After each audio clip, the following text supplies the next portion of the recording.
एक सेकेंड। तो चल रहा है अभी लाइव ना?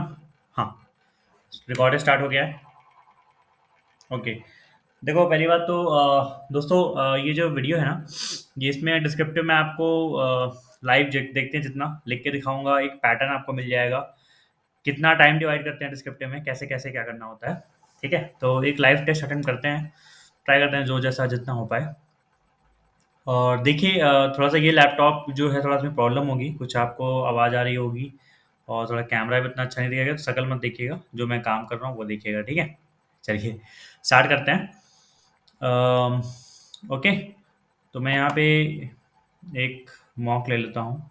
ठीक है, और जैसा मैंने आप लोग को बोला है, देखिए पहली बात तो थोड़ा सा बताने से पहले आप लोग को बता दूँ, मैं डिस्क्रिप्टिव पे अगर आप मैं बात करूँ तो देखो, डिस्क्रिप्टिव का पहली बात तो आपको एक थोड़ा सा आइडिया होना चाहिए कि डिस्क्रिप्टिव में आता क्या क्या है, राइट।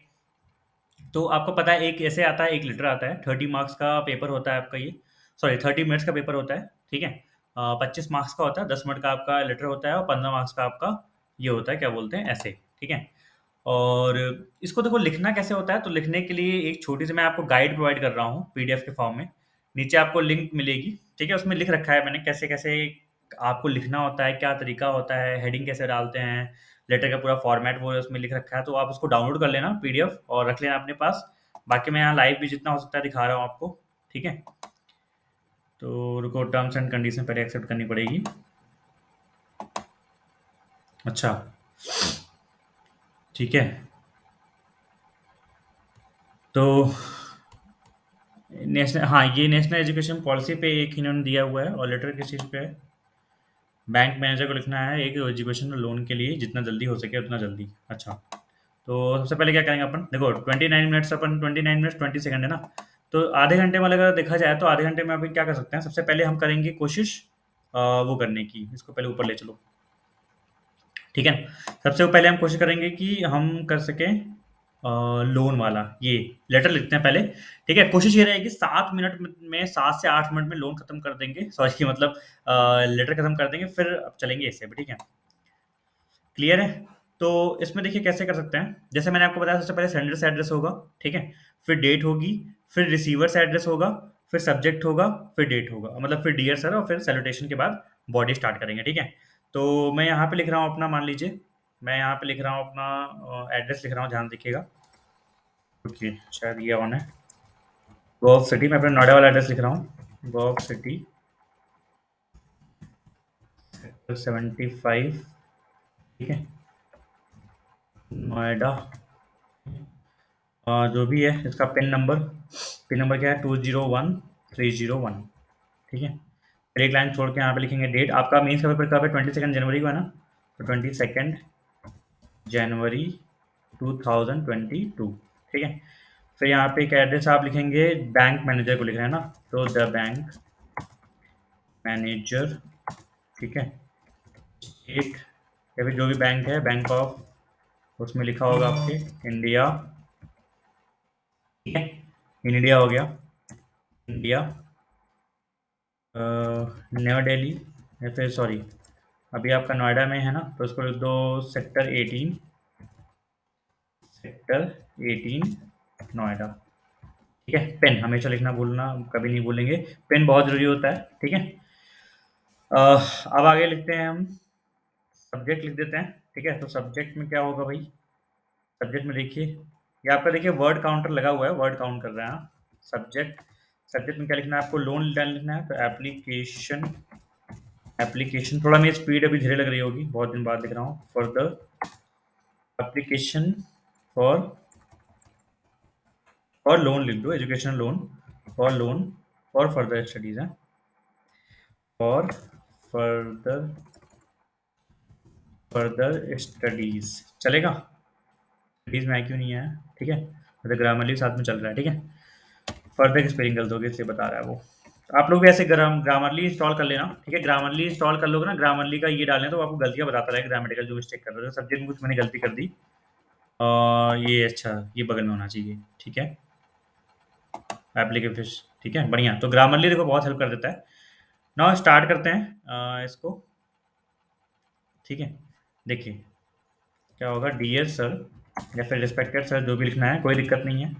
ठीक है, पहली बात तो देखो, आप उनके बैंक में अगर लोन लेने जा रहे हो तो उनके कस्टमर हो, बताओ उनको, और बहुत पुराने कस्टमर हो, like I am an account holder in your bank since last 5 years। ठीक है, and I want to take an take an educational loan for further studies. ठीक है, योर गलत हो गया, योर को सही कर देते हैं, फॉर फर्दर स्टडीज, ये चलेगा, समझ में आ रही बात? ठीक है, देखो 5 मिनट तो हो गए, जल्दी ले लेते हैं। फॉर फर्दर स्टडीज, उसके बाद ठीक है, बता दो कि आपके बैंक की पॉलिसी है, I have come to know that your bank provides education loan to deserving या फिर मेरिटोरियस स्टूडेंट्स।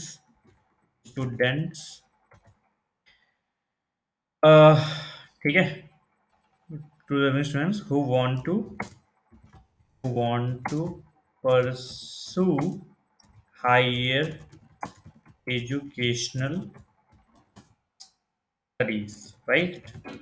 ठीक है, तो देखो पहली बात तो आपने बता दिया कि भाई आपके बैंक का ही हूँ मैं, आपका ही कस्टमर हूँ, ठीक है, और आपसे मुझे लोन लेना है, आप इंटर मार दो।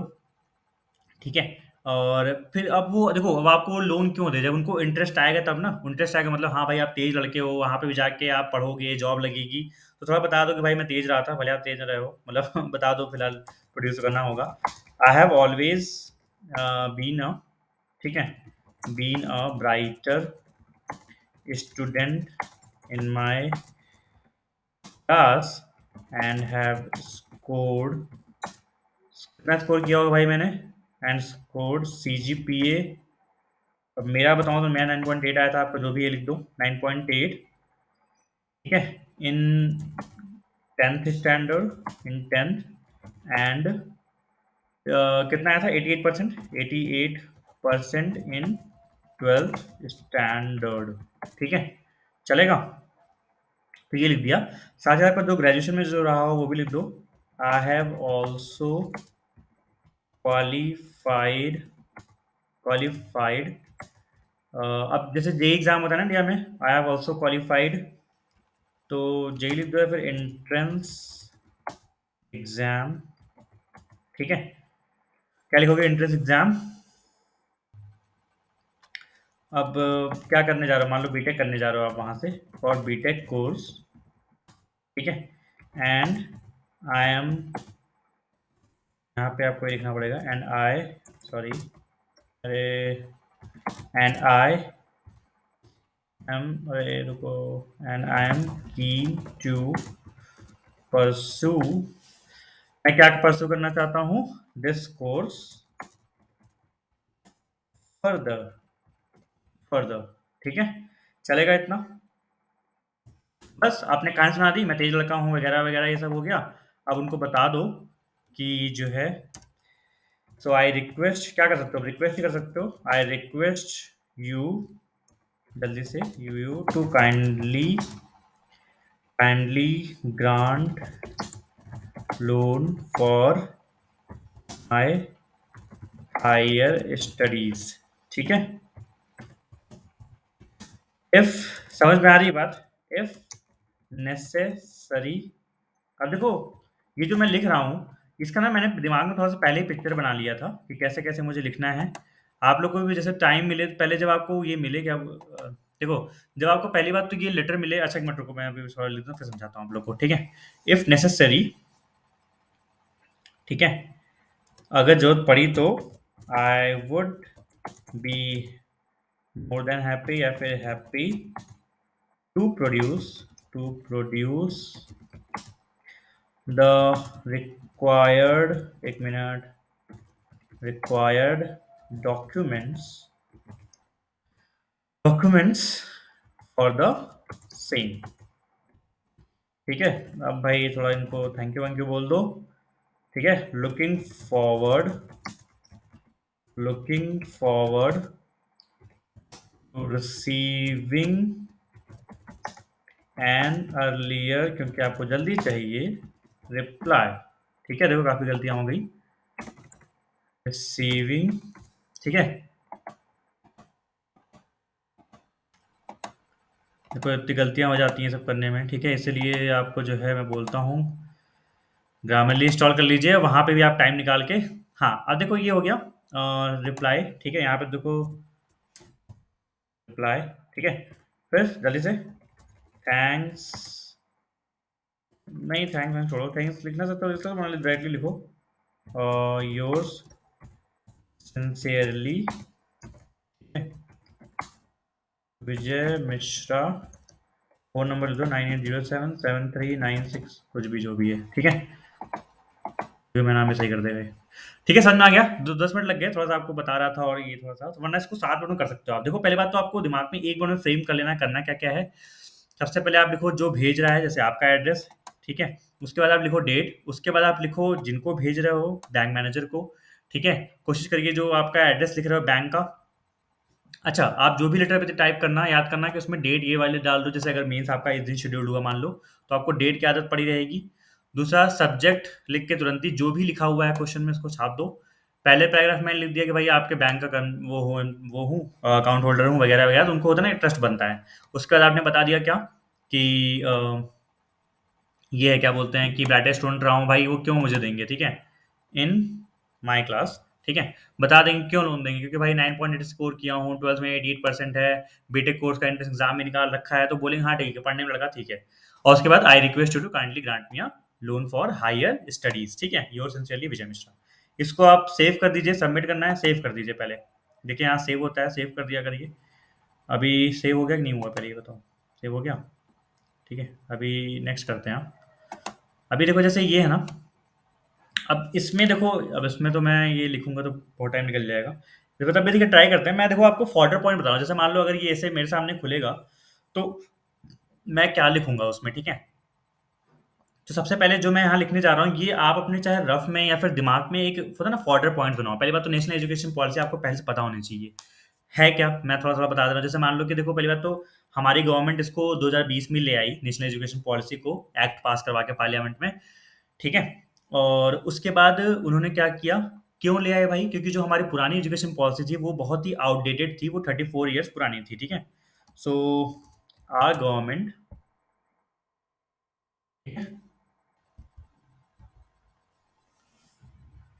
आर गवर्नमेंट हैज, क्या किया गवर्नमेंट ने, अप्रूव्ड नेशनल एजुकेशन पॉलिसी 2020। तो एक कुछ ऐसा लॉ सा बना दिया है, एक्ट बना दिया है। और क्यों किया है, since our old education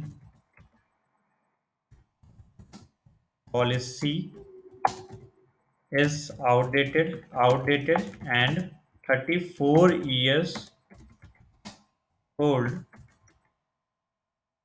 so we needed that reform। ठीक है, देखो हो क्या रहा है ना, पहले के थोड़ा सा यहाँ पे कुछ गलतियां हो रही हैं। पहली बात तो आपको बताना है कि देखो एजुकेशन पॉलिसी गवर्नमेंट ने लाई। ठीक है, क्यों लाई, क्योंकि बहुत पुरानी जो पिछली वाली थी उसको आउटडेटेड हो चुकी है।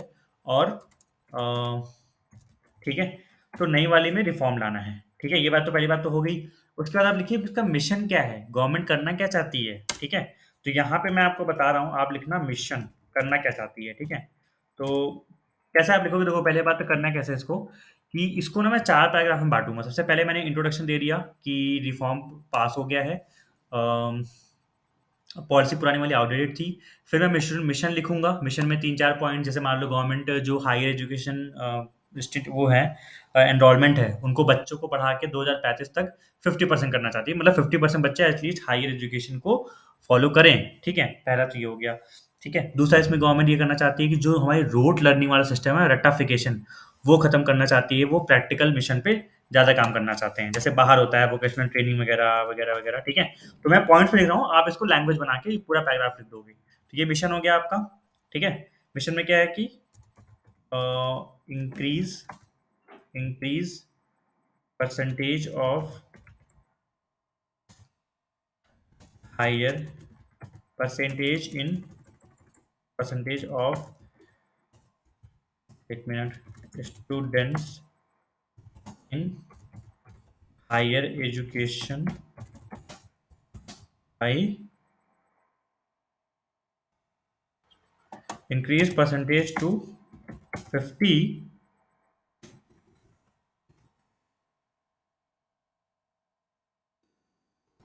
एक मिनट, ठीक है,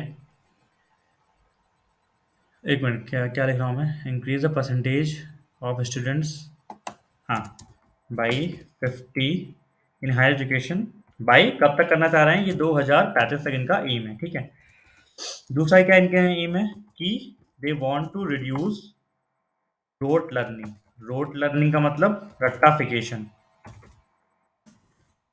रोट लर्निंग। ठीक है, और तीसरा क्या हो सकता है इसमें? रोट लर्निंग तो खत्म करना चाह रहे हैं।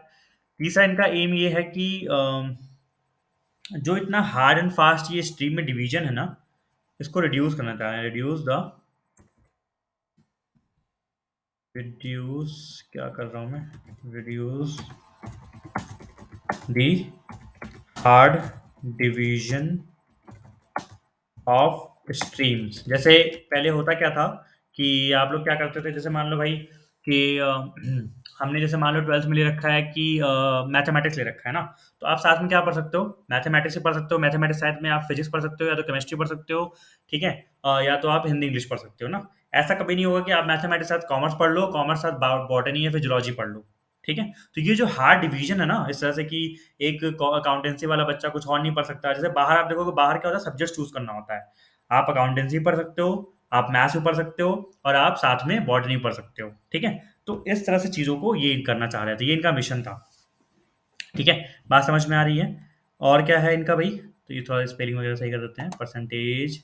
इसलिए मैं बोल रहा हूँ आप लोग ग्रामरली इंस्टॉल कर लेना, ग्रामरली आता है। ठीक है, उससे क्या होगा, आपका आपको बहुत फायदा होगा लैंग्वेज में। ठीक है, दूसरा देखो इसमें ना, अब देखो इसमें ऐसे एक पैराग्राफ तो हो गया मिशन समझाने का। दूसरा पैराग्राफ में आप ये समझा दो कि स्कूल लेवल में और कॉलेज लेवल में चेंजेस क्या हुए हैं। जैसे पॉइंट में आपको बताऊं कि स्कूल लेवल में चेंजेस देखो क्या हुए हैं। स्कूल लेवल, एंड यहाँ पे लिख दो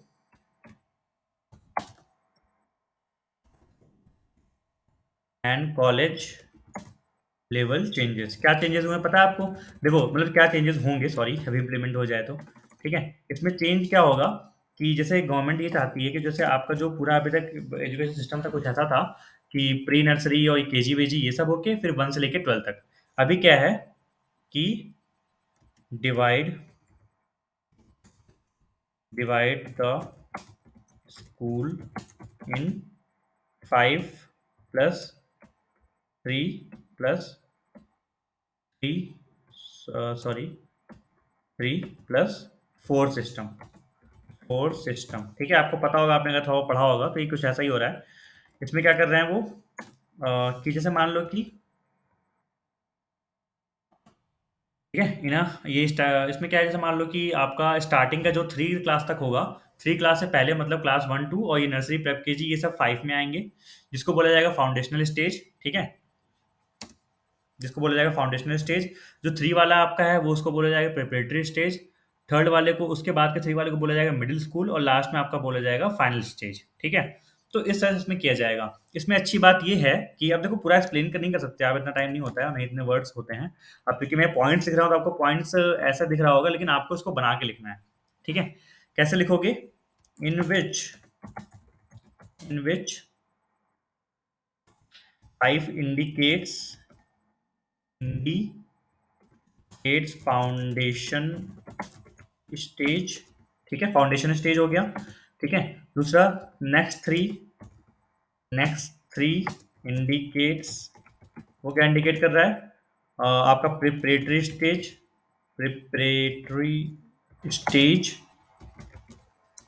स्टेज समझ में आ रहा है?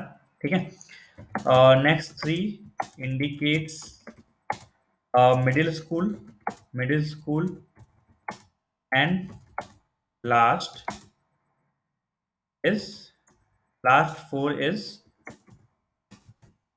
Final stage. ठीक है, तो आपने ये लिख दिया।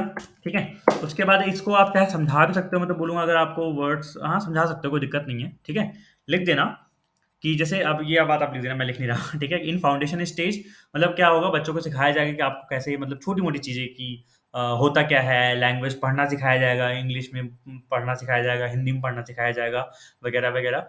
जो आपका नेक्स्ट 3 स्टेज होगा, इट्स लाइक 3, 4, 5 वाला, उसमें आपको क्या सिखाया जाएगा? टेबल सिखाई जाएँगी, हाँ, मल्टीप्लिकेशन, एडिशन जो हम लोग को सिखाया नहीं जाता क्लास 3, 4, 5 में, वैसे सिखाया जाएगा। जो नेक्स्ट 3 होगा मिडल स्कूल, वो मैं लिख रहा हूँ, वो थोड़ा इंपॉर्टेंट है। मिडल स्कूल सबसे ज़्यादा चेंजेस किए गए हैं। Middle school will middle school पता है क्या है ना? क्लास 6 टू 8 वाले। Middle school will have vocational courses. अब ये ना बहुत ही इंपॉर्टेंट, बहुत ही बढ़िया चीज़ है। ये आप जो देखोगे कि यूरोप वगैरह में ये सब पहले से चलता है। क्लास 6 टू 8 में क्लास 6 टू 8 में क्या होता है कि बच्चे जो है ना वोकेशनल कोर्स पे ऑप्ट कर देते हैं। ठीक है, वोकेशनल कोर्स का मतलब क्या? जैसे मान लो कि आपको साथ में कुछ छोटी-मोटी ट्रेनिंग दी गई, ओल्ड एज स्कूल में भेज दिया गया, ठीक है? फ़ोन आवाज़ कर रहा है क्या? उसको रुको हटाते हैं, ठीक है? स्कूल में भेज दिया गया या फिर आपको किसी एनजीओ में भेज दिया गया, आप वहाँ पे सीख रहे हो, ठीक है? और भी कुछ लाइक मान लो आपको पेंटिंग-वेंटिंग सीखने के लिए बोल दिया है, कुछ आप पेंटिंग-वेंटिंग सीख रहे हो, मतलब कुछ भी ऐसा जो कि आपको कुछ प्रैक्टिकली सिखाए। तो वो होता है middle school will have vocational courses and and coding will be introduced. इसका बहुत ही बढ़िया एग्जांपल है, अभी आपने सुना होगा एक कंपनी है व्हाइट हैट जूनियर, तो वो यही कर रही है, क्लास 6 से बच्चों को कोडिंग सिखाना पढ़ाना स्टार्ट कर रही है। अब चूंकि गवर्नमेंट का मोटो भी यही है, गवर्नमेंट भी यही चाहती है कि कोडिंग हल्का हल्का इंट्रोड्यूस कर दी जाए। अब इंट्रोड्यूस का मतलब ये नहीं कि एकदम भर के आप पढ़ाओ, मतलब एटलीस्ट पता होना चाहिए बच्चों को कि टेक्निकल नॉलेज होती क्या है, सी होता क्या है, सी प्लस प्लस क्या होता है, जावा क्या है, डीआई क्या है, ये सब थोड़ा उनको पता होना चाहिए। ठीक है, तो मिडिल स्कूल में बहुत सारे चेंजेस किए हैं, तो वो आप लिख सकते हो। लास्ट आपका ये जो फाइनल स्टेज है, इसमें क्या किया गया है आपका? फाइनल स्टेज में क्या किया गया आपका? फोर्थ वाले में फाइनल स्टेज में उन्होंने ये ऐड किया है कि जैसे मान लो कि आप आप क्लास वही जैसे मैंने बताया था ना कि आप मान लो final stage removes hard division division of क्या? Hard division of streams. मैंने बताया ना, आपको मन करे तो आप अकाउंटेंसी ले लो, मन करे तो आप पेंट ले लो, मन करे तो आप म्यूजिक ले लो, साथ में आप मैथमेटिक्स ले लो, साथ ही में आप बॉटनी ले लो। तो आपको कोई हार्ड एंड फास्ट रूल नहीं है डिवीजन का। ठीक है, लास्ट में आप क्या करेंगे, ये तो हो गया चलो। और कॉलेज लेवल पे क्या इंट्रोड्यूस किया गया है? कॉलेज लेवल पे क्या इंट्रोडक्शन किया गया है? कॉलेज लेवल में एक तो पहली बात तो एमफिल हटा दिया गया है। At college level MPhil has been removed. ठीक है, आप बीटेक करो, आप एमटेक करो, उसके बाद आप डायरेक्टली पीएचडी कर सकते हो, पहले एमफिल करना होता था। ठीक है, एमफिल हटा दिया गया है।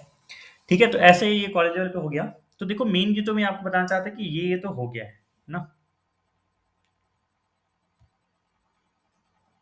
College level.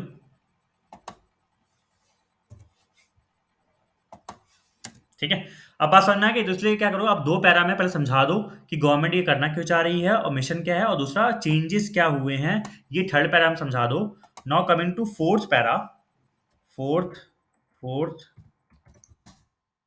पैरा, और वो उसमें हम क्या लिखेंगे? कंक्लूजन। कंक्लूजन। ठीक है, जैसे मान लो देखो 7 में बताया ना, तो 7 में आप क्या करोगे कि मैं अभी तक मान चल रहा हूँ कि अगर आप इसको सही से लिखते तो हो जाता, सही से लिखते तो आदमी हो जाता। अब कंक्लूजन लिखो, 5 मिनट में कंक्लूजन लिखो, फिर 2 मिनट रखो ग्रामर वगैरह को चेक करने के लिए, जो इतनी गलतियां हुई है ना, इन ग्रामर को चेक करने के लिए। ग्रामर को चेक करने के लिए हमेशा प्लीज स्पेयर योर टाइम बचा के रखिए। कंक्लूजन में आप क्या लिखेंगे? कंक्लूजन में आप लिखिए, जैसे पहली बात तो देखिए कि बता दीजिए, अच्छी चीज है कि the policy is very good, और वेरी गुड एंड पॉलिसी बहुत ही अच्छी है, and can revolutionise the whole Indian education system. ठीक है, इतनी अच्छी है कि ये पूरी एजुकेशन सिस्टम को रिवोल्यूशनाइज कर सकती है ना। बट थोड़ा सा यहाँ पे ये भी बताओ ना कि तो कहने वही वाली बात है ना, कहने में सब कुछ बढ़िया है, लेकिन क्या होगा क्या?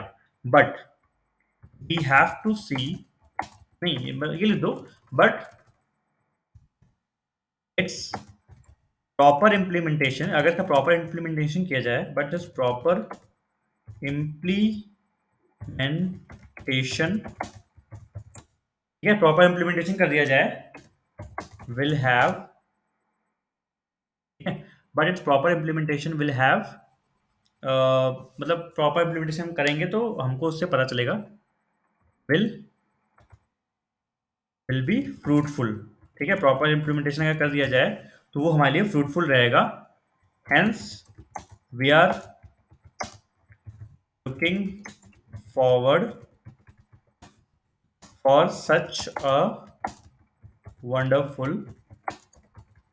थोड़ा बहुत मैंने वर्ड्स उतने अच्छे नहीं यूज़ किए हैं, लेकिन ठीक है, आपके दिमाग में इसमें जो भी आ रहा होता है, आप सिंपल वर्ड्स में यूज़ करो। देखो, आप क्या करें, जैसे मान लो अभी 5 मिनट हो गए, फिर मैंने जल्दी लिख दिया, आप थोड़ा कंक्लूजन को और समझ के लिखो, जितनी ग्रामर की गलतियाँ हैं, ठीक है, जैसे मान लो छोटी-मोटी गलतियाँ हम लोग कर देते हैं, यहाँ पे डॉट के बाद था डिवाइड, यहाँ पे ये इनटू होना चाहिए, यहाँ पे द फाइनल होना चाहिए, सॉरी, यहाँ पे द हार्ड होना चाहिए, इंडियन में आई कैपिटल होना चाहिए, इम्प्लीमेंटेशन की स्पेलिंग गलत हो गई, ठीक है, तो लास्ट में प्लीज 3 से 4 मिनट निकाल के आपने ग्रामेटिकल मिस्टेक को चेक कर लीजिए, और लुकिंग फॉरवर्ड टू ये वाला, ठीक है, हेंस, तो इस तरह से आपका ये पैराग्राफ हो जाएगा। 200 वर्ड्स आपको करने होते हैं, ठीक है। सबसे पहले लेटर करो, लेटर को 7 मिनट में खत्म कर दो, 7 से 8 मिनट, मैक्सिमम आपका 8 मिनट खत्म हो जाना चाहिए। फिर 2 मिनट में जो आपका एसे है उसका फॉर्डर पॉइंट मोटा मोटा बना लो, 2 या 3 मिनट में सोच के क्या मुझे लिखना है, और लास्ट के 15 मिनट आपको उसको टाइप करना है खड़ा खड़ा खड़ा, और लास्ट के 3 मिनट में क्या करना है, उसको चेक करना है कहीं गलती ना होगी, ठीक है। तो इस तरह से आई होप खत्म हो गया होगा। अभी मैं इसको सबमिट यहाँ पे करेंगे, ठीक है, अब सबमिट करने के बाद जो भी हुआ हो कुछ नहीं आता है इसमें शायद, अच्छा आ गया, ठीक है। तो उसके बाद ये गाइडली का ये खुल गया, बढ़िया है। योर आंसर, देखो मेरा आंसर यहाँ पे छप के आ गया, ठीक है, टोटल वर्ड काउंट दे रखे हैं। तो दिस इज थिंग, एक्सप्लेनेशन के लिए कुछ ऐसा है वगैरह। ओके, तो बंद करते हैं इसको, और आई होप आपको समझ में आ गया होगा। Bye bye, have a great day, stop.